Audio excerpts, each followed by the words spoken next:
जय श्री राम, जय सीताराम। सभी देवी देवताओं की जय हो। मेरे चैनल को लाइक करें, सब्सक्राइब करें। सुर सचिव सेनप बहु तेरे, नृप ग्रह सरिस सदन सब केरे।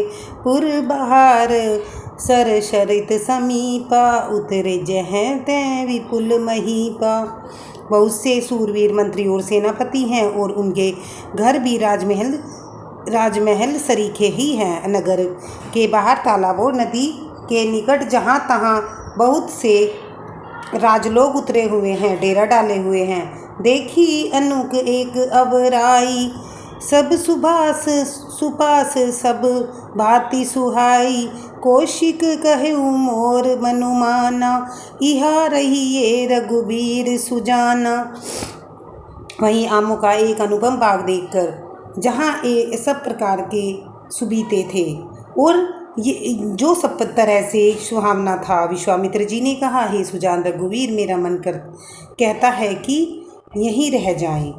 भले नाथ कही कृपा निकेता, उतरे तह मुनि वृंद समेता। विश्वामित्र महामुनि आए, समाचार मिथिलापति पाए। कृपा के धाम श्री रामचंद्र जी बहुत अच्छा स्वामिन कहकर वही मुनियों के समूह के साथ ठहर गए। मिथिलापति जनक ने जब सब प्रकार से समाचार पाया तो महामुनि विश्वामित्र आए हैं। संग सचिव सुचि भूरी भट्ट, भुसूर बर गुर ज्ञाति। चले मिलन मुनि नायक ही, मुदित रहु एहु भांति। तब उन्होंने पवित्र हृदय के ईमानदार स्वामी भक्त मंत्री, बहुत से योद्धा, श्रेष्ठ ब्राह्मण गुरु सतानंद जी को अपनी जाति के श्रेष्ठ लोगों के साथ लिया और इस प्रकार प्रसन्नता के साथ राजा मुनियों के स्वामी विश्वामित्र जी से मिलने चले। किन्हें परमाणु चरण धरी माथा, दीन आशीष मुदित मुनि गणाथा। विप्र वृंद सब सादर बंदे, जानी भाग्य बढ़ रहु आनंदे।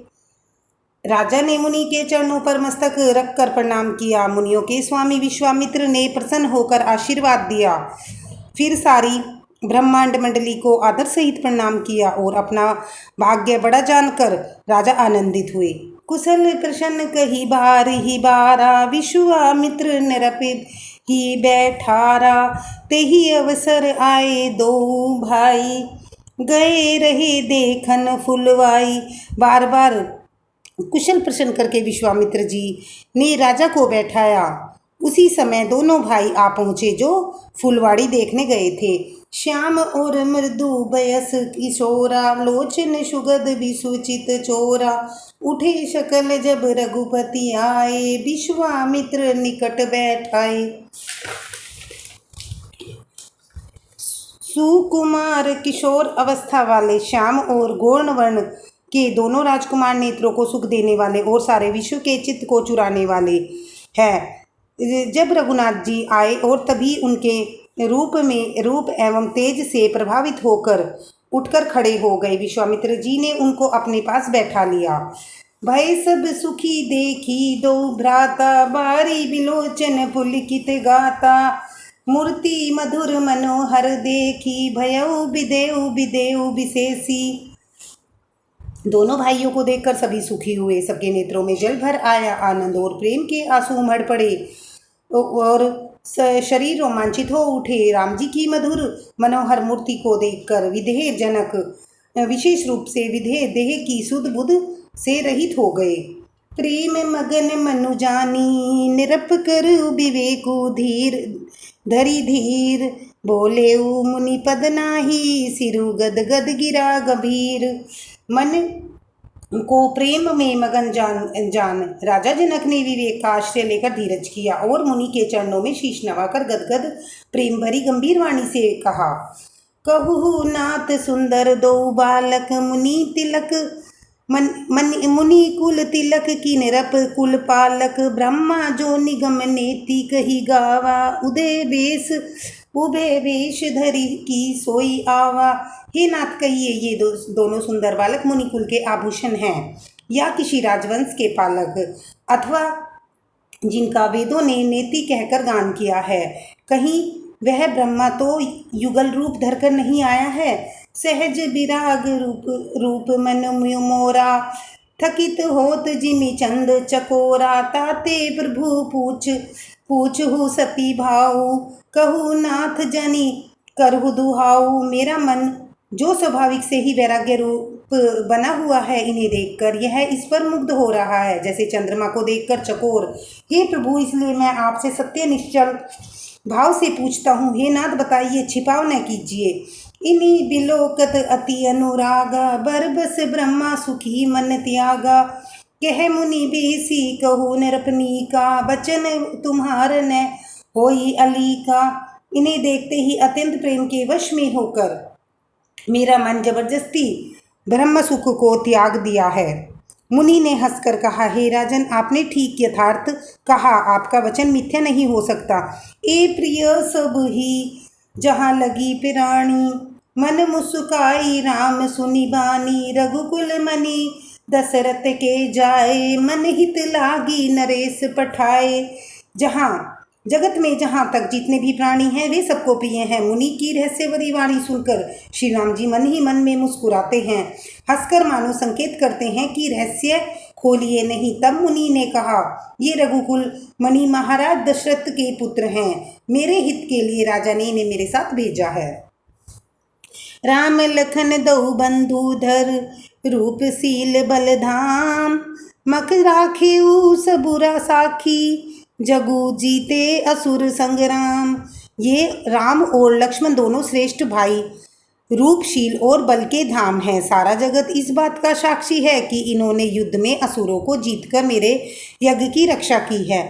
मुनि तव चरण देखी कहराऊ, कही न सकऊँ निज पुण्य प्रभाऊ। सुंदर श्याम गोर द्रव भाता, आनंद दहु के आनंद दाता। राजा ने कहा, हे मुनि, आपके चरणों के दर्शन कर मैं अपना पुण्य प्रभाव नहीं कह सकता। ये सुंदर श्याम और गौरवर्ण दोनों भाई आनंद देने वाले हैं। इन्हें के प्रीति परस्पर पावनी, कही न जाए मन भाव सुहावनी। सुनु नाथ कह मुदित विदेहु, ब्रह्मा जीव इव सहज स्नेहु। इनको आपसी प्रीति बड़ी पवित्र और सुहावनी है, वह मन को भाती है पर वाणी से कही नहीं जा सकती। विधे जनक जी आनंदित होकर कहते हैं, हे नाथ सुनिए, ब्रह्मा और जीव की तरह इनके में स्वाभाविक प्रेम है।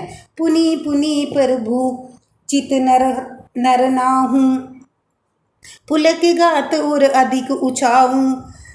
मुनि ही प्रशंसी नाही पद सीसु, चले लाव ही नगर अवनीशु। राजा के बार बार प्रभु को देखते हैं, वह दृष्टि वहाँ से हटाना नहीं चाहते। प्रेम से शरीर पुलकित हो रहा है और हृदय में बड़ा उत्साह है।